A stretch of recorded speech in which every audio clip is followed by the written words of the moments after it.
অসহ্য গরম থেকে মিলতে পারে কিছুটা স্বস্তি। দক্ষিণবঙ্গে আজ এবং কাল ঝড় বৃষ্টির পূর্বাভাস। বিক্ষিপ্তভাবে বজ্রবিদ্যুৎ সহ ঝড় বৃষ্টির স্পেল, ঘন্টায় 40 থেকে 50 কিলোমিটার গতিবেগে ঝোড়ো হাওয়ার পূর্বাভাস।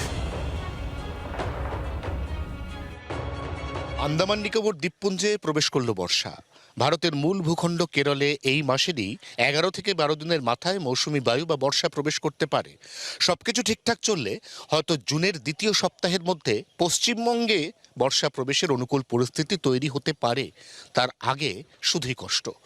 গাঙ্গেয় দক্ষিণবঙ্গের জেলায় জেলায় বাড়তে থাকা তাপমাত্রার সঙ্গে চূড়ান্ত অস্বস্তিকর আপেক্ষিক আর্দ্রতা।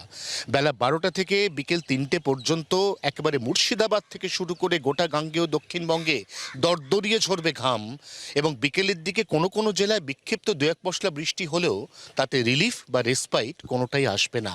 বৃহস্পতিবার পর্যন্ত নিশ্চিত করেই চলছে এরকম একটি আবহাওয়া।